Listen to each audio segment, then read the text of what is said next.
Hei kaikki, meidän YouTube-yleisö. Tervetuloa uuden seikkailun pariin. Tällä kertaa ollaan taas lähdössä Lappiin. Nyt on Itä-Suomi saatu koluttua viime syksyn ja tämän kevään aikana. Nyt lähdetään Lappiin takaisin jatkamaan sitä meidän viime kesästä reissua. Eli Nordic Trails Vol 2 alkaa huomenna. Ja sitä varten ollaan meidän tallilla virittelemässä nyt systeemejä, koska platformi tälle meidän seikkailulle ei olekaan nyt mun jeeppi tällä kertaa, vaan se on Kevinin cruiseri. Ja näytellään siitä kohta vähän lisää parhaita paloja, mutta nyt pitäisi nimenomaan teltta asentaa cruiseriin ja kaikki jääkaapit ja EcoFlowt ja kaikki. Niitä varten on jo vähän tehty esivalmisteluja, niin katsotaan, se hoituu tässä tänään nopeasti. Sen jälkeen kauppaa, ostaa jääkaappi täyteen ruokaa ja muutama joku lisävaruste, mitä tuossa vielä mietittiin, että pitää käydä hakemassa, että saadaan tuo oikein viimeisen päälle kuntoon. Niin tällainen preppaus tähän iltapäivään nopeasti ja sitten huomenna nokka kohti pohjoista aikaisin aamulla. Tervetuloa mukaan seikkailuun. Toivottavasti nautitte meidän matkasta ja jaksoja on tulossa tästäkin seikkailusta useampi kappale. Katsotaan kuinka paljon tulee tarkalleen, että se selviää myöhemmin. Tästä se lähtee. Tälle kesälle Lapin seikkailu.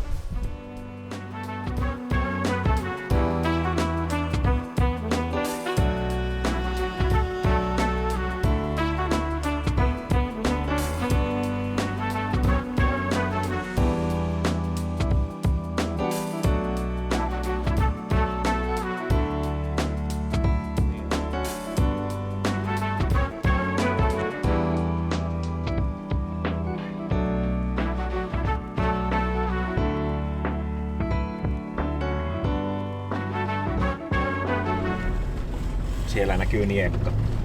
Ja tällä kertaa mä saan ajaa niekan päälle ja vielä omalla autolla. Yes, let's go.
Tervetuloa Niekalle.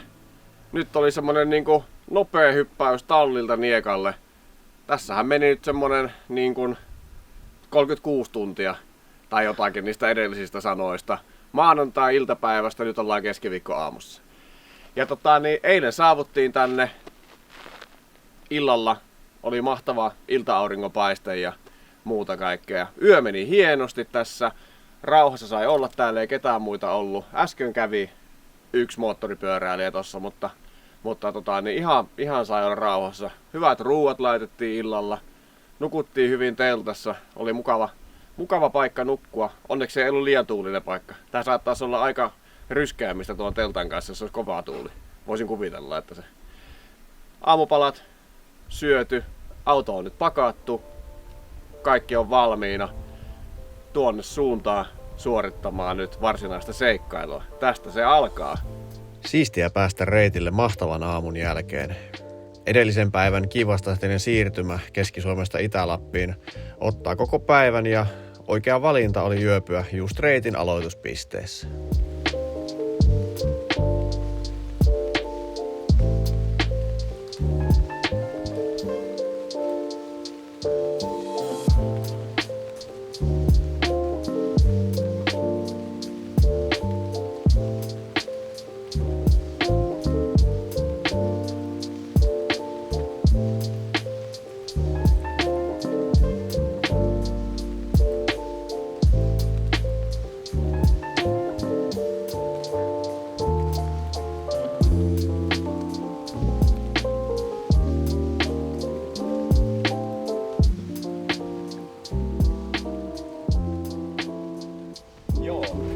No, pohjustuksena, että miksi epäilin, että kannattaako lähteä cruiserilla, on tässä ei ole ilmastointia, eikä tässä ole vakionopeuden säädintä. Ja ne on semmosia mukavuuksia, johon on ehkä tottunut ja josta tykkää. Mutta oli oikea valinta. Ei ole haitannut kumpikaan näistä yhtään. Ja vaikka olisi kuinka kuuma tai kuinka pitkä suora tie, missä ei voi vakkaria käyttää, tai ei kun siis voisi käyttää, mutta ei ole, niin ei haittaisi. Tää on aivan mahtava ajella tällä näin. Kunnon seikkailumöröllä täällä näin. Tää syö kilometrejä samaa tahtia, kun se syö naftaa tankista, mutta sekään ei haittaa mitään.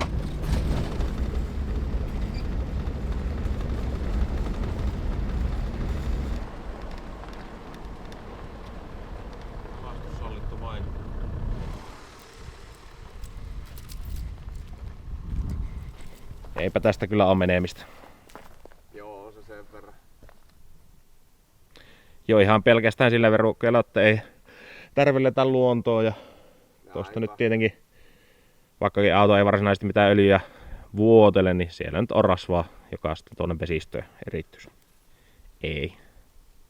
Ei mennä siitä. Meillä oli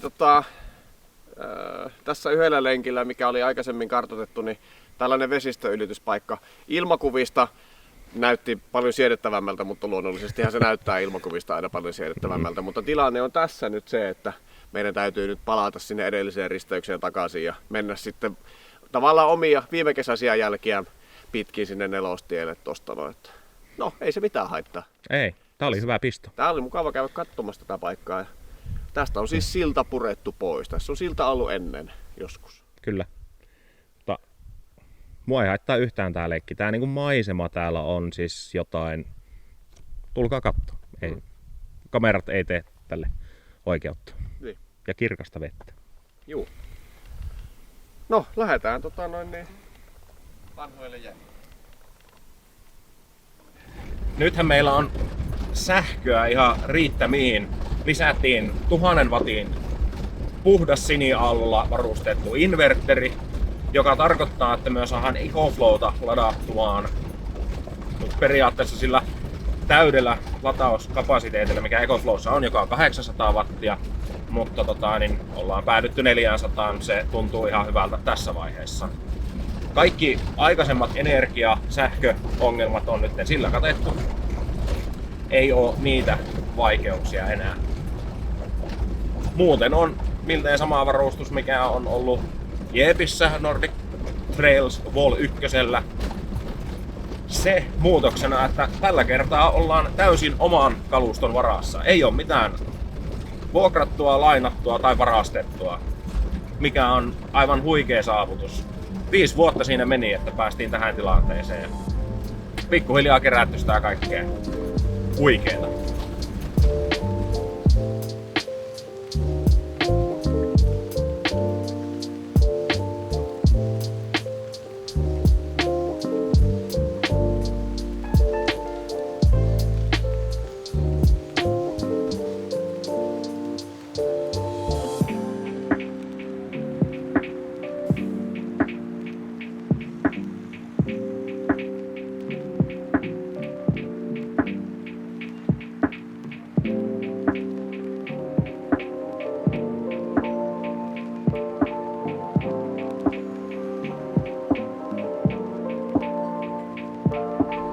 Tuo on ihan tommonen pitkähkö siirtymä, tulee sieltä Niekalta kaiken kaikkiaan Nelostielle. Yli 100 kilometriä. Joo. Mutta ihan hauskaa tietä se oli ajalla. Joo. Mutta nyt lähdetään sitten tuonne päin. Uusille reiteille, uusille seikkailuille.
Hyvät naiset ja herrat, tämä on teidän kapteeni. Valmistautukaa nousuun.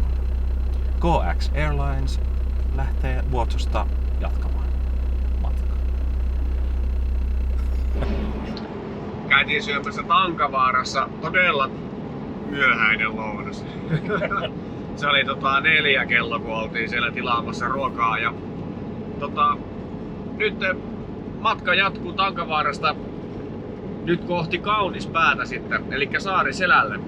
Ja käydään katsomassa sinne maisemia sieltä ja ne paikat. Ja sitten olisi jotain leirihommia varmaan tälle illalle sitten. Kello on 6 tulee vähän ajan päästä ja näin edelleen, niin se on ihan korkea aika. Katsotaan kuinka pahasti kastutaan. Siellä on aikamoisia sateita nyt tulossa tuolta ja johonkin välissä sataa ihan varmasti, mutta että missä me ollaan just silloin ja mitä näin, niin se vähän riippuu sitten siitä, että kuinka sitä kastuu, mutta katsotaan. Mutta nyt Kaunispäälle katsomaan noita maisemia. Ai et.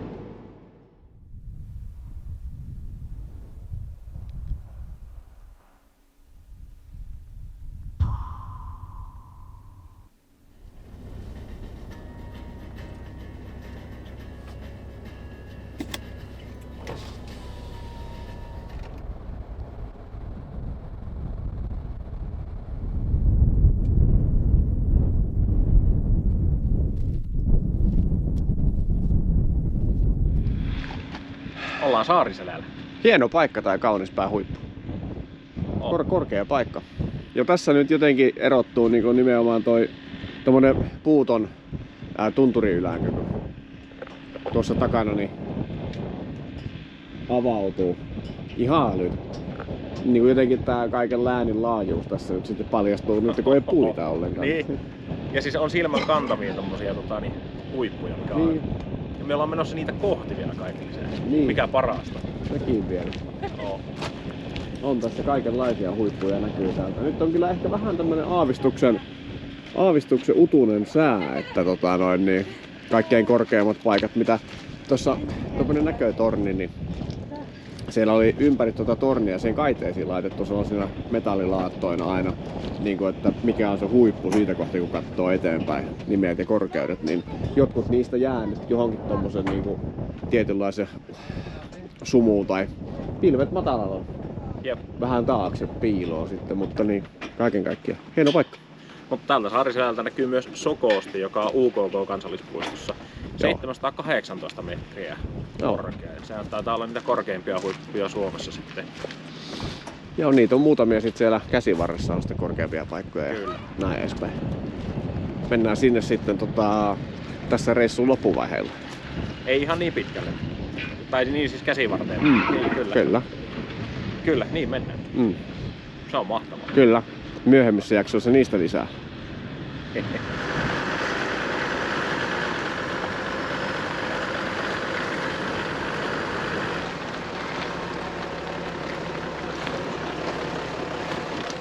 Leiripaikkaa etsitään. Tossa muutama oli ihan hyväkin paikka, mutta siellä oli jo väkeä.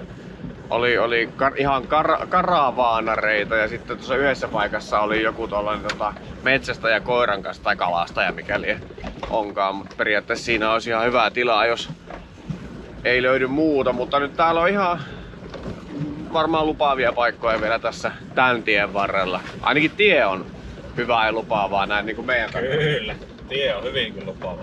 Se on vaan kumma, miten sattuu aina nämä samat haasteet kerta toisensa jälkeen, että se hyvä leiripaikan löytäminen, joka on rauhaisa, niin niissä on haasteita.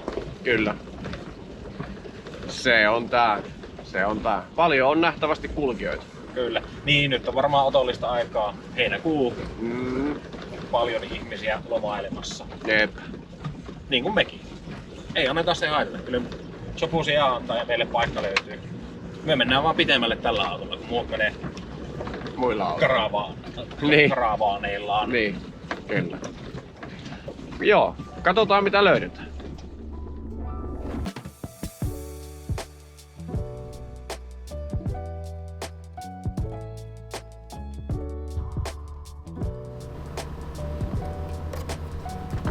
Eihän ne ole nää koukut. Ei, se vaan rämisi. Havaittiin jotain räminää tuosta katolta. Täytyy tarkistaa vähän, että mistä se johtuu.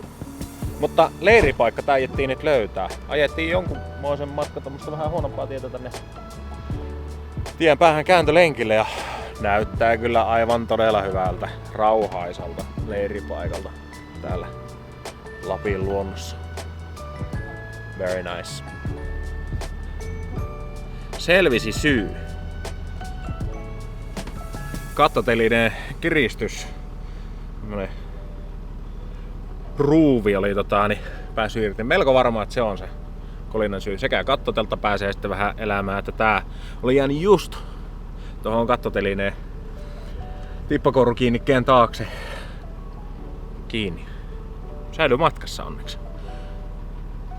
Tarkistakaa mutterit aina aikavälein. Hands on, niin sitten oikeasti tietää.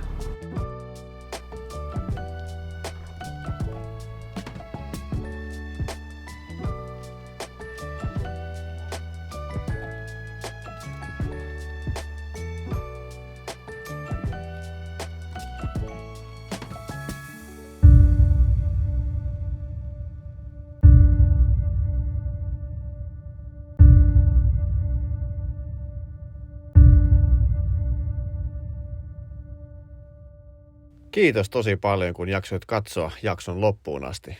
Tykkää videosta, kommentoi alle ja hei, tilaa kanava.